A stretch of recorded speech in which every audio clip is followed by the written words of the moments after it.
Y estamos en vivo. Bueno. Muy buenos días para todos. Bienvenidos al Club de Revista de los Servicios de Reumatología del CES y de la Universidad Pontificia Bolivariana. El día de hoy nos acompaña el doctor Sebastián Herrera. El doctor Sebastián es médico, internista, reumatólogo, trabaja en Armédica, trabaja en el Hospital General y en su consulta particular y es profesor del CES. Nos acompaña el doctor Carlos Jaime Velázquez Franco. El doctor es médico, internista, reumatólogo, jefe del servicio de reumatología de la Universidad Pontificia Bolivariana y adicionalmente a eso reumatólogo en la Clínica Universitaria Bolivariana. Mi nombre es Miguel Mesa, yo soy médico reumatólogo y trabajo en la Clínica Universitaria Bolivariana. El día de hoy la presentación del artículo va a estar a cargo de la doctora Diana Varela. La doctora Diana es la fellow del programa de reumatología de la Universidad Pontificia Bolivariana y nos acompaña adicionalmente a eso la doctora Natalia, que es la residente, y los otros asistentes. Entonces, doctora Diana, por favor, la dejo como para que pueda iniciar su presentación. Muchas gracias.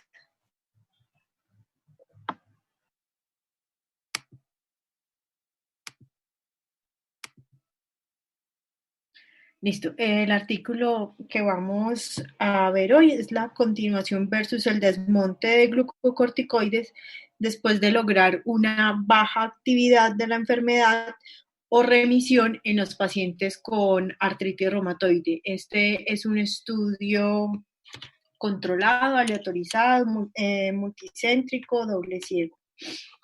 Entonces, como introducción al tema, para hablar de un poco los glucocorticoides, perdón, los glucocorticoides son ampliamente usados para tratar enfermedades inflamatorias. La prevalencia del uso de glucocorticoides está estimada entre el 0.9 y el 1.2% en los países desarrollados y tiene una mayor prevalencia en los pacientes mayores de 50 años. El uso de glucocorticoides por largo tiempo está asociado con varios efectos adversos, entre ellos se incluye la osteoporosis, las cataratas, las complicaciones cardiovasculares y las infecciones. El desmonte de esteroides generalmente se recomienda para evitar o para reducir el riesgo de estos efectos. En cuanto a las guías de manejo de artritis reumatoide, se aconseja disminuir los glucocorticoides a bajas dosis en el menor tiempo posible. Pero a pesar de estas recomendaciones, aproximadamente 2/3 de los pacientes con artritis reumatoide reciben dosis de glucocorticoides en la práctica clínica por más de 6 meses. Y la descontinuación ha sido reportada alrededor de un 35%. El desmonte debe ser hecho de una manera cuidadosa para evitar una recaída de la enfermedad, una insuficiencia adrenal y el síndrome de retiro de esteroides, el cual puede ser una condición que amenaza la vida. En cuanto a la estrategia de desmonte de glucocorticoides, basado en la evidencia, realmente no se ha desarrollado para la artritis reumatoide y tampoco hay un consenso pues a nivel mundial para desmonte en otras enfermedades. Este estudio, que es el estudio CEMIRA, es el primer estudio que es riguroso, que es aleatorizado, que es doble ciego, que es diseñado para investigar el esquema del desmonte de esteroides y que se compara el uso de bajas dosis en forma prolongada versus el retiro completo. Este estudio fue realizado en colaboración con endocrinólogos y se incluyeron pacientes con artritis reumatoide con baja actividad de la enfermedad en tratamiento con tocilizumab. Y la prednisona que recibían era de 5 miligramos por día en el momento de la inclusión. En cuanto a los materiales y métodos del estudio, en cuanto al diseño del estudio y los participantes, fue un estudio, pues, como decía, multicéntrico, que tenía 2 brazos que eran incluidos de forma paralela, que era doble ciego y que era controlado con placebo y fue aleatorizado. Este estudio inició el 21 de octubre del 2015 y finalizó el 20 de febrero del 2018. Incluyeron 39 centros de 6 países diferentes, de los cuales Alemania aportó el 50%, que fueron 20 centros, Francia 5, Italia 3, Rusia 5, Serbia 5 y Túnez 1. Los criterios de inclusión fue pacientes mayores de 18 años que tuvieran un peso menor a 150 kilos, que la artritis reumatoide tuviera un diagnóstico al menos 6 meses antes de reclutamiento y que cumpliera ya sea los criterios ACR 1987 o ACR EULAR 2010, que recibieran 5 miligramos al día de prednisona o su equivalente, y pacientes que recibieran tocilizumab, ya que recibieran previamente o que recibieran en los últimos 6 meses. Y podía ser tanto en la forma subcutánea como intravenosa. Y estos pacientes deberían tener un DAS28 con velocidad de eritrosedimentación menor a 3.2 y que este fuera evaluado de 4 a 6 semanas antes de la aleatorización. Perdón. En cuanto a los criterios de exclusión,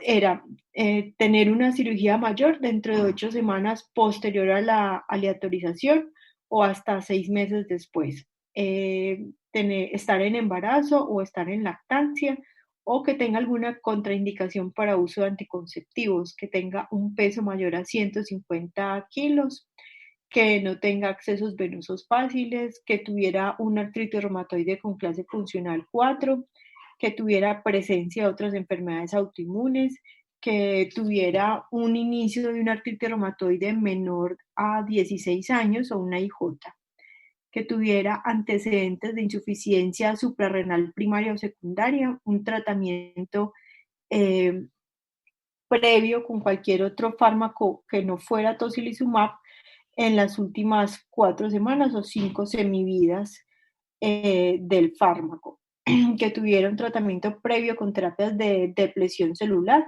uso de inmunoglobulina, plasmaféresis en los últimos 6 meses, que utilizara glucocorticoides intraarticulares o parenterales dentro de los últimos 6 meses, que usara glucocorticoides ya sea orales o parenterales para otras condiciones diferentes a la artritis reumatoide por más de una semana en los últimos meses, que tuviera también inmunizaciones con vacunas vivas atenuadas en los últimos 30 días, cualquier resultado de laboratorio normal, que tuviera una infección previa, hepatitis B o C o cualquier otra infección que contraindicara como tuberculosis, y que tuviera historia de abuso de alcohol, drogas o químicos. En general, esos fueron todos los criterios que utilizaron ellos. Entonces, hasta aquí los profes quieren decir algo. ¿Tienes alguna opinión de esos criterios de inclusión? Pues es que más adelante en la discusión podríamos discutir unas debilidades, pero sí en cuanto eh, a lo que fue uso de otros DMARDs, eran un poquito laxos, y igual lo que ellos dicen más adelante es que tocilizumab para algunos fue la primera elección, pero para muchos era como el tratamiento de rescate de varios DMARDs antes. Entonces creo que ahí sí fue un problema al incluirlos. ¿Y qué te parece ese DAS 28?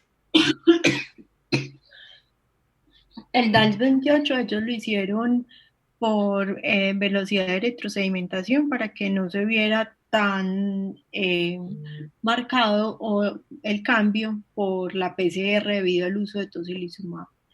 Y ellos definieron ese menos 3.2 el punto de corte de baja actividad, no de remisión, sino de baja actividad. ¿Y tú crees que es realista uno en la práctica clínica decirle a un paciente 28, que aunque es BSG y en teoría no se modifica tanto, igual no deja de ser un reactante de fase aguda y sabemos que tocilizumab golpea al reactante de fase aguda. ¿Tú le propondrías a ese paciente desmontarlo? Un DAS 28 No, de 3.2. no, es que pues creo que en los resultados podríamos discutir varias cosas de esas, pero creo que de entrada es difícil desmontar los esteroides en estos pacientes que incluso tenían casi 9 años de enfermedad y que ya habían pasado por muchos tratamientos previos. Perfecto. Entonces, si quieres, lo dejamos para resultados. Sí, Vale, pues. me parece. Bueno, entonces tenemos pacientes que utilizaban tocilizumab por primera vez como primer biológico. Ellos no habían recibido tocilizumab en los últimos 12 meses, tenían un valor de DAS 28 de 3.2, recibían glucocorticoides de 5 a 15 miligramos por día y tenían más de 6 meses de diagnóstico de artritis reumatoide. Estos pacientes que sabía que se iban a ser incluidos, se inició tocilizumab y los glucocorticoides inició un descenso con el fin de que en el momento de la aleatorización recibieran 5 miligramos de prednisolona. El otro grupo eran los pacientes que ya venían recibiendo previamente tocilizumab. Ahí hay un punto y es que no aclaran, algunos pudieron venir recibiendo tocilizumab desde hace muchísimo tiempo. Estos pacientes tenían un bajo nivel de actividad de la enfermedad, tenían un DAS 28 por BSG menor a 3.2 y recibían 5 miligramos de prednisolona. Ellos también venían recibiendo otros DIMARS convencionales y que estos debían haber estado estables en la dosis en las últimas visitas. Y tenían un diagnóstico de artritis reumatoide de más de 6 meses de duración. Entonces, estos pacientes que tenían un bajo nivel de actividad se aleatorizaron y se empezó el esquema de glucocorticoides para que partieran todos de 5 miligramos después de 4 semanas de aleatorización y el tocilizumab que tuvieran más de 6 meses de uso. Y aquí está el esquema que ellos utilizaron. Está el que tenía una dosis continuada de prednisona, que recibieron siempre 5 miligramos, y prednisona en desmonte, que empezaban en 5 miligramos, pero luego de la semana 0 a 4, 1 miligramo de prednisona era reemplazado por placebo, perdón. De la semana 4 a 8, 2 miligramos eran reemplazados, de la semana 8 a 12 se reemplazaban 3, y así sucesivamente hasta la semana 16 ya todos estaban recibiendo 0 miligramos de prednisona, o sea, tenía un desmonte total. Estos pacientes fueron aleatorizados en 1 a 1 y siguieron todo el segamiento, pues cumplieron con todo el segamiento durante 24 semanas. Bueno, el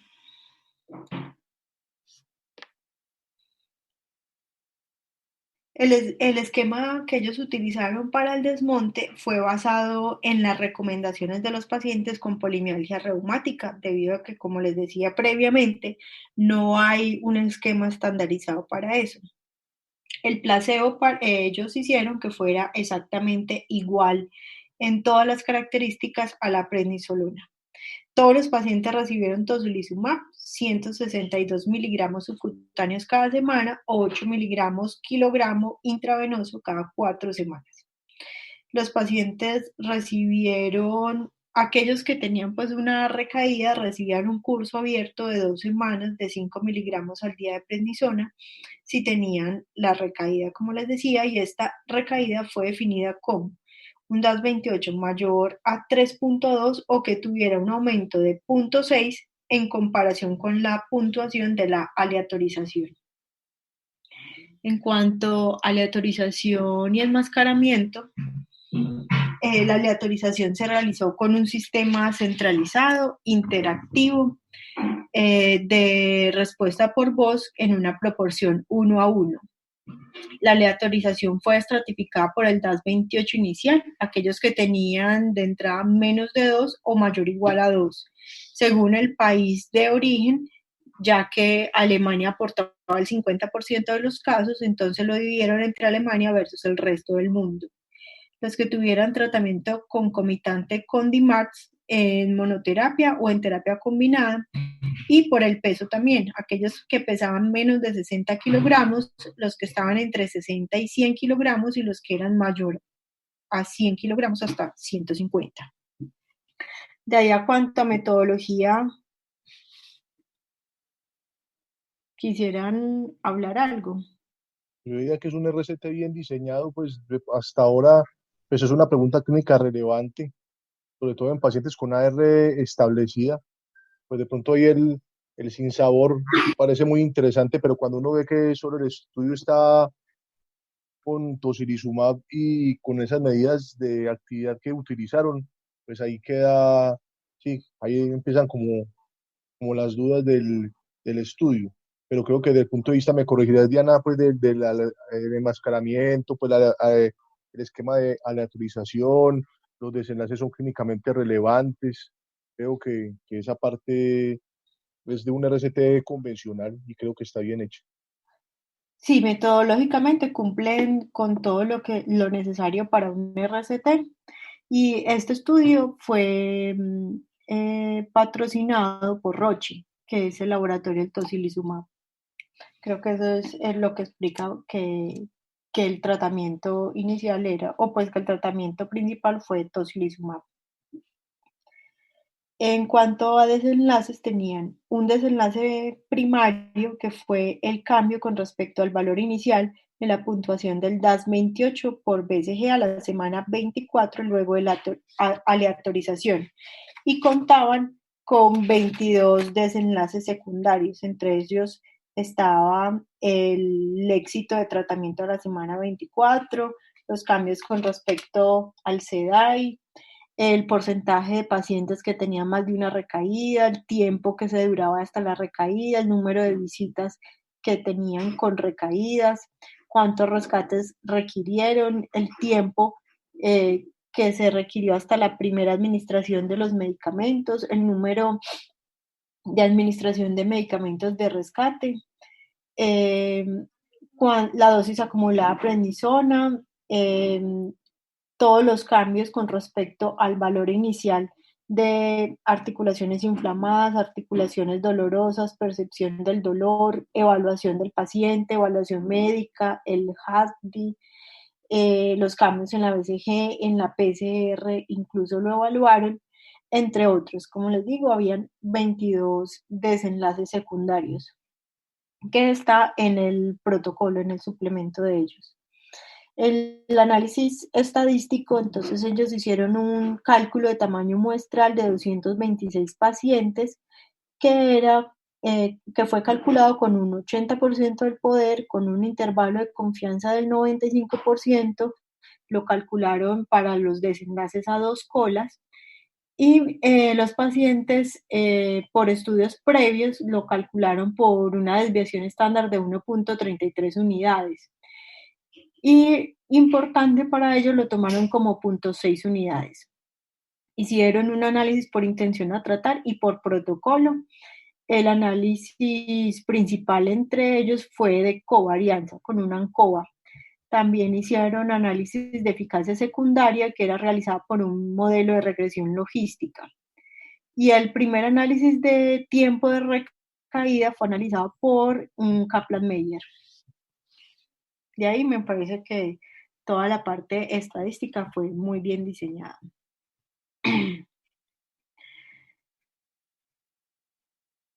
En cuanto a los resultados, o no sé si los profes quieran decir algo de la parte metodológica de estadística.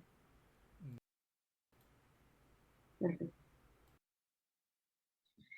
Entonces, como resultados, entre el 21 de octubre del 2015 y el 9 de junio del 2017, 421 pacientes fueron evaluados, de los cuales 259 fueron incluidos, que era un número incluso mayor del tamaño muestral calculado.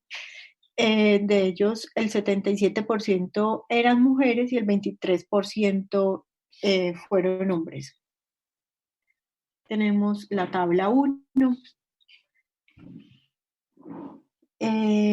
De estos 131 pacientes pertenecieron entonces al grupo del desmonte de prednisona y 128 fue los que continuaron la prednisolona. Tenían una edad promedio de 54 años. Aquí no está escrito el tiempo de, bueno, el número de porcentaje de mujeres pues era muy similar a lo que se reporta en la literatura. El porcentaje de la raza, como es esperado en esos países, era en su mayoría caucásicos. El 50% provenían de Alemania. El peso fue pues en general distribuido, pero el que contaba con un mayor peso era entre 60 y 100 kilogramos. También el estado de fumador, la mayoría no eran fumadores. En cuanto a duración de la enfermedad, tenían un promedio de 8 a 9 años. El DAS28 en promedio fue de 1.88 y de 1.95. CDAI también eran muy igual, SDAI era muy igual, y tampoco habían pues unas diferencias marcadas en cuanto al conteo articular, tanto dolorosas como inflamadas. En cuanto al uso de tratamientos previos biológicos, estos pacientes que era del grupo del desmonte de prednisona utilizaban mucho más biológicos con respecto a los que continuaron la prednisona. Y los DMARDs eran más utilizados por los que continuaron la prednisona, pero pues aquí sí no había una gran diferencia estadística, aquí sí es casi del 10%. En cuanto a tocilizumab, el 30% o 33% de ambos grupos lo recibían como monoterapia y en combinación fue la mayoría, más del 60%. La mayoría también utilizaron tocilizumab subcutáneo y nada más pues. Tenía una pregunta para Sebastián, porque eso me llamó la atención, pues es un porcentaje marcado de uso de subcutáneo. Yo pues, digamos que yo por la comodidad de la administración, etcétera, siempre he preferido la parte venosa. A Sebastián cuando le gusta utilizar tocilizumab subcutáneo. Profe, yo creo que tengo el mismo sesgo suyo. Yo, en parte desde el punto de vista de comodidad, y más que a veces hay entidades de salud que no le entregan el medicamento al paciente, prefiero el venoso, pero es por comodidad. Realmente el subcutáneo tendría que ser un paciente muy entrenado y que de esas pocas EPS que les entrega y son muy poquitas, porque es que uno poner a un paciente a que vaya cada semana, 2 veces al mes a reclamar el tocilizumab, cuando nada más es una infusión una vez al mes. Yo realmente el tocilizumab subcutáneo lo uso más en artritis de zonas gigantes, pues, pero no tanto en AR. Pero creo que es por esa misma parte de comodidad. Sí, lo otro es también pues, que de pronto sea importante lo del peso, pues que cuando uno calcula el peso y le da más de 600 miligramos, pues uno ahí sí, pues por la farmacodinamia, pues tocaría pasarlo a subcutáneo, pero sí, Subcutáneo. eso es sí, tenemos la misma percepción entonces, porque es pues demasiado marcado la preponderancia o algo en los regímenes de salud que hace que sea de pronto la primera opción subcutáneo, no lo sé. No sé, profe, creo que muchos de los hospitales funcionan con hospital día, pero no sé si eso influirá allá.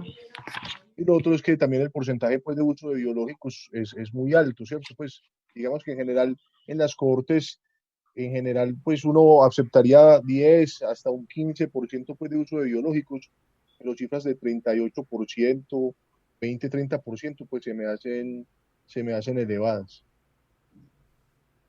Si no es lo que uno esperaría, pues uno diga, una aseguradora es que el 30% de mi cohorte tendría que ser ya centros de remisión o pues, pero no es la cohorte usual 30% biológico, no.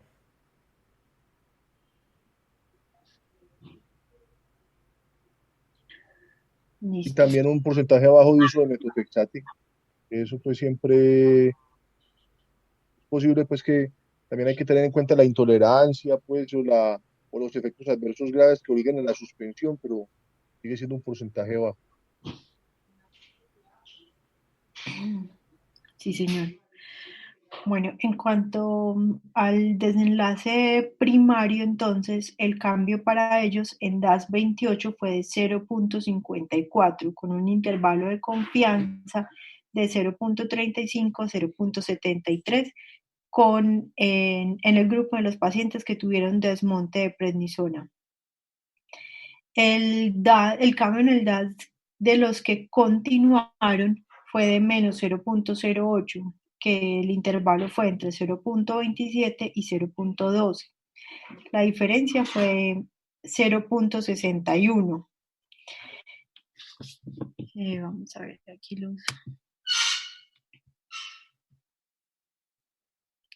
los gráficos.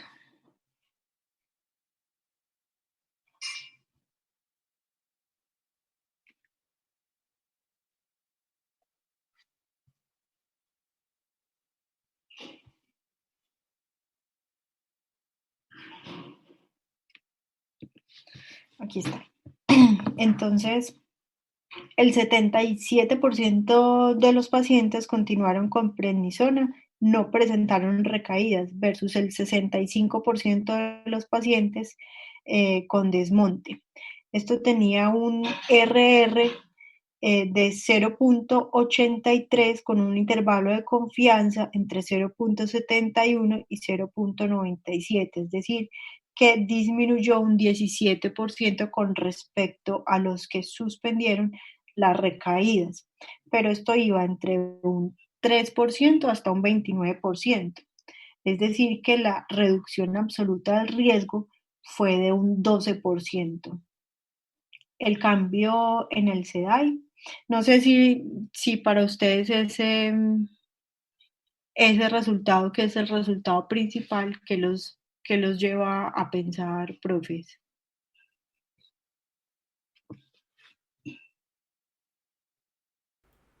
Utilizar el DAS 28 por sedimentación en tocilizumab, le queda a uno como muy, es muy difícil, pues no, creo que ese desenlace está obviamente dependiendo de los reactantes de fase aguda y tocilizumab pues ahí es un inhibidor de esa respuesta de fase aguda. No quedo tranquilo con ese desenlace. Yo estoy totalmente de acuerdo, o sea, hay, cuando hablemos de conclusiones hay cositas, o sea, hay muchas cosas que nos enseña este estudio y como dijo el profe, es una pregunta, este estudio hace una pregunta muy relevante, pero, pero el cuento es el DAS 28, o sea, de esos pacientes que les montaron la prednisolona, realmente cuántos quedaron maquillados ahí con tocilizumab es difícil. Le hubiera gustado uno primero que fue un desenlace, un SEDAI y un SDAI, pero ahorita en conclusiones yo creo que podemos expandir eso.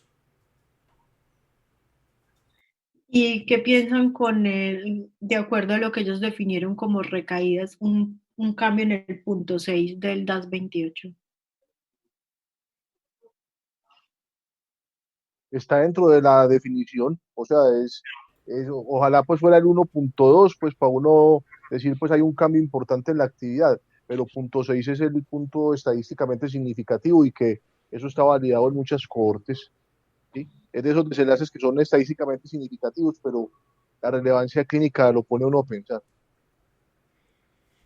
Ok, porque ellos habían definido punto 6 como cambio significativo para ellos, pero que habían encontrado en la literatura que el cambio era de 1.3. Entonces no sé si volverlo más estricto iba a cambiar este desenlace, porque pues les dio 0.54 el cambio. Sí, es verdad, pues se fueron por el desenlace, pues sí, por el desenlace que podían lograr. Uh-huh. Listo. Entonces, en cuanto a los desenlaces ya secundarios, el cambio en el SEDAI fue el mayor en el grupo de pacientes con desmonte versus en el que continuaron, que fue de 2.34, que tiene un intervalo de confianza entre 0.66 y 4.2. Las recaídas definidas en el protocolo fueron reportadas en el 26% del grupo del desmonte y en el 11% del grupo que continuaron la prednisona. Tenía un riesgo entonces atribuible absoluto del 15%. La probabilidad de los pacientes de estar libre de recaídas a las 24 semanas fue de 0.78 para el grupo del desmonte versus 0.91 para el grupo que continuaron. Aquí está el Kaplan-Meier que lo muestra así. El HR para esto fue de 2.77 con un intervalo de confianza entre 1.47 y 5.25. Los pacientes que continuaron con la prednisona reportaron que tenían una mejoría en el HAQ-DI, en el VAS dolor, en el RAI, pero no había diferencia en el reporte de evaluación global del paciente de actividad de la enfermedad, en la productividad laboral y en la producción de discapacidad secundaria a la actividad de la enfermedad. Ellos hicieron también un análisis exploratorio en los cambios marcados de recambios de cartílago y pues vieron que había una mejoría en los marcadores cuando se suspendían los esteroides. Lo otro también es que miraron los eventos adversos del tratamiento emergente que fueron reportados en el 61% de los pacientes que se desmontó versus el 50% de los pacientes que continuaron. Los efectos adversos relacionados exclusivamente con tocilizumab eran 24% para los pacientes con desmonte y 15% para pacientes que continuaron. Y el evento adverso más frecuente fueron las infecciones. En cuanto a esto que fue el análisis estratificado que ellos habían hecho al inicio, pues no había ninguna diferencia entre los subgrupos.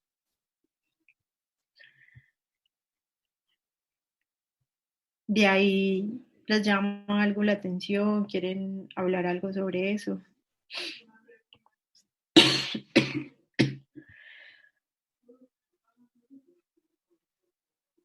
Digamos que es como desenlaces pues que son subrogados y pues y que uno sí supone obviamente que con el desmonte va a haber un impacto menor en el recambio óseo, pues, pero realmente también otro de los bemoles es el tiempo del estudio, pues que Sí. los desenlaces clínicamente relevantes, pues que uno le interesarían del glucocorticoides, pues antes de 6 meses es muy difícil como evaluarlos, pues. Entonces, digamos que son desenlaces, pues, sí, como subrogados que no, realmente pues no se hacen como en la práctica diaria. Exacto, profe.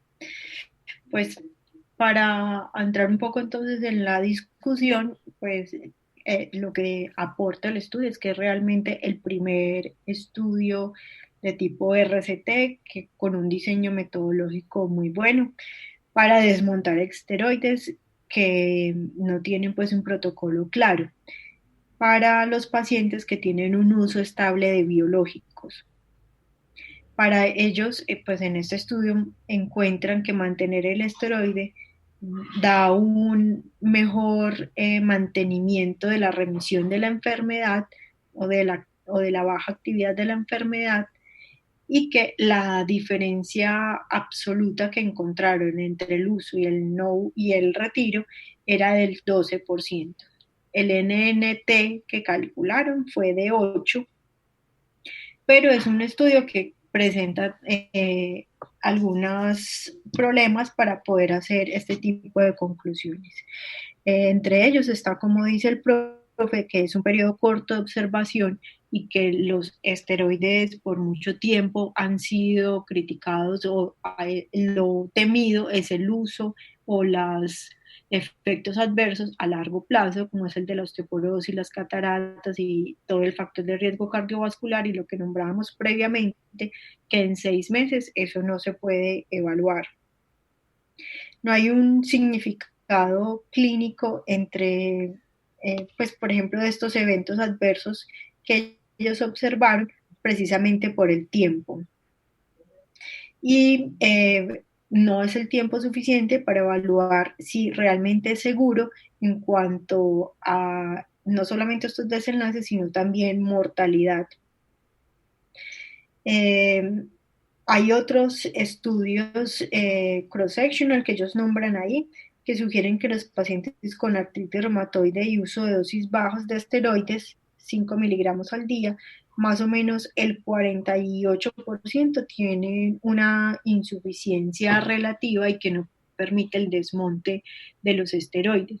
Que recordemos que estos pacientes llevan 9 años de enfermedad en promedio y que vienen utilizando no solamente tocilizumab como probable biológico de rescate a fallas de otros biológicos previos, sino que también en la mayoría utilizaban otros medicamentos modificadores de la enfermedad, que eso también puede demostrar que estos pacientes pues no tienen una artritis reumatoide fácil de tratar y que de entrada tenían un bajo grado de actividad de la enfermedad, lo que puede hacer mucho más difícil con el tiempo de quitar los esteroides y puede hacer que no se haya, y es lo que puede estar reflejando este estudio de que no se haya mostrado el desenlace que se esperaba. No sé, los profes, ¿qué más percepciones tienen del estudio? Porque lo otro es que, pues también, aunque no, ellos no lo mencionan, pues lo mencionan como, me parece un poquito tangencial, es que 2/3 de los pacientes lograron, sin tener recaída, poder lograr el desmonte de los glucocorticoides. Entonces, yo creo que en general, pues sí, el problema es que es el medicamento, es el desenlace. También mencionan, y sobre todo también en la editorial, es esos síntomas, cómo diferenciar una recaída de una insuficiencia adrenal, muy, muy difícil, pues clínicamente eso es muy similar. Entonces, eh, digamos que aunque tuvieron la precaución de hacer, pues, implementar algunas pruebas para hacer la diferencia, pero digamos que en general no le resuelve a uno la pregunta clínica. Yo pensaría, pues, digamos que uno siempre debe intentar desmontar los esteroides en artritis reumatoide. Me parece que es a largo plazo, los efectos adversos son pues muy, muy relevantes y con mucha mortalidad.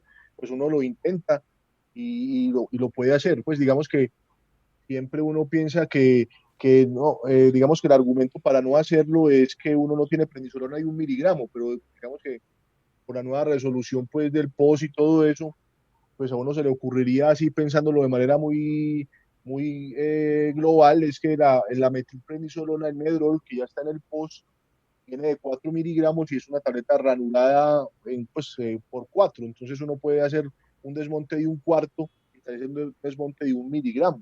Pues uno lo podía intentar. Pues digamos que en general, pues uno está apoyado también por otros DIMARS y yo creo que uno puede intentar hacer el desmonte. En algunos pacientes en ese tercio va a ser imposible porque hacen la insuficiencia adrenal, hacen una recaída que a veces es difícil de controlar, pero yo pensaría que pues el estudio no me resuelve la pregunta, pero lo que uno trata de hacer siempre es hacer ese desmonte de glucocorticoides, que al principio era un poco difícil, pero de pronto por ese cambio a metilprednisolona creería que puede ser posible. Y interesante, pues de pronto lo otro es el esquema que utilizaron, porque uno decía, pues cómo lo desmonto y de pronto hacerlo cada semana, como lo proponen ahí, de 1 miligramo, o cada 2 semanas, pues 1 miligramo se podría desmontar, pues podría ser como posible. No sé, Sebastián, ¿qué opina? Yo creo que, como el profe dijo, lo más importante de este estudio es ese resultado tangencial que ellos dan, que le dan a uno como la seguridad de, mire, en un grupo de pacientes con artritis reumatoide establecida y probablemente de difícil manejo, si usted intenta disminuir esteroides, no todos le van a recaer. Y eso, yo creo que eso es lo más importante de este estudio. porque siempre el gran temor de nosotros ha sido los glucocorticoides, y cuando uno toma este estudio con uno que mencionaron también mucho en el ACR de este año, y es ese aumento del riesgo de infecciones y hospitalizaciones por infecciones aún a dosis bajas de prednisolona, entonces se vuelve importante como el empujoncito para, vea, si usted llegó a 5 miligramos, no se quede quieto, aún si el paciente es de esos de mal pronóstico, pues hágale el intentón, y como dijo el doctor, pues si tiene prednisolona de 1 miligramo, perfecto, pero en el caso de nosotros nos podríamos pasar a metilprednisolona e intentar con la ranurada, porque aunque no tenemos acá los desenlaces a largo plazo, pues al menos sabemos que te vas a ahorrar infecciones con otros datos que mostraron en el ACR. Entonces me parece importante. ¿Cuál es el cuento? Lo que dijo el profe, es una población difícil, establecida, que estamos evaluando por un DAS28 con sedimentación en medio de tocilizumab. Entonces, aunque tiene muchos peros, para mí lo más importante de este estudio era ese resultado tangencial, de tranquilizar que no todos le van a recaer. Va a haber algunos, y ya uno negociará con el paciente, y creo que este estudio le da unos datos para sentarse y tener una muy buena discusión con el paciente de, mire, es que pues, el 30% recaen, pero usted podría estar en ese 70%, que le puedo bajar 1, 2, 3 miligramos de glucocorticoides, y eso a futuro es ganancia. Sí, yo también creo que es de rescatar, como dicen los dos profesores, que los pacientes que continuaron con 5 miligramos no es que el 100% no recayera, el 77% no recayó, pero el resto sí.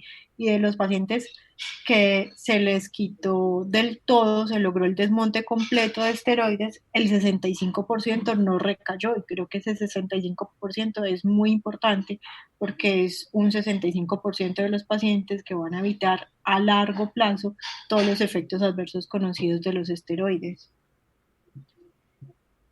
De acuerdo, o sea, obviamente uno siempre le gustaría que el 100% no recaiga, pero obviamente en este grupo era esperable, o sea, en este grupo uno Sí, sabía, sí.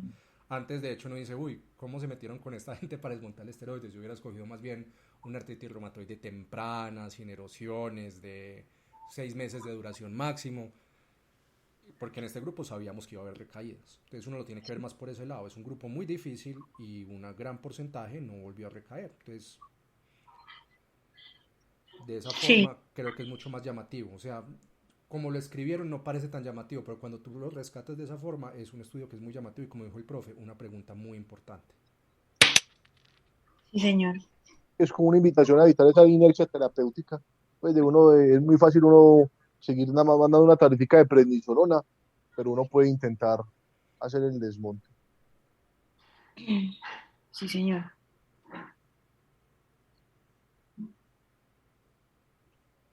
Y el editorial, pues, no dice nada diferente, pues, a lo que se mencionó, pues, mencionan esas limitaciones que tiene, esa diferencia de hacer, pues, de hacer diagnóstico diferencial con una insuficiencia adrenal, pero, pues, Sí, no parte de nada.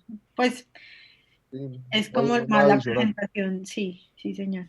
A mí me llama la atención es que en centros europeos no, o sea, allá que usan tanta eco y que tienen tan disponible la eco articular, pues que ellos no se hayan pegado de listo, si tenemos la duda o si hay duda de que es una insuficiencia adrenal, hagámosle una eco a ver cómo está la parte inflamatoria. Entonces, llama la atención eso.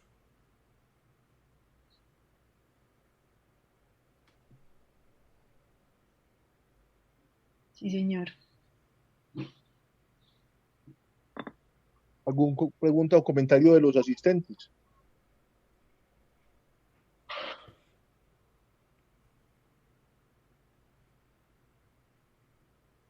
Creo que no, profe. No, doctor. Perfecto. Muchísimas gracias, muchas gracias por los aportes que son valiosísimos. Gracias, Sebastián. Muchas gracias también por la discusión siempre interesante. Y bueno, si no hay ninguna otra pregunta o comentario, si están de acuerdo, pues creo que podemos dar por terminado el club de revistas. Feliz noche para todos. Perfecto, feliz Muchas noche, gracias. hasta Buenas luego. noches. Feliz noche. Feliz noche, muchas gracias.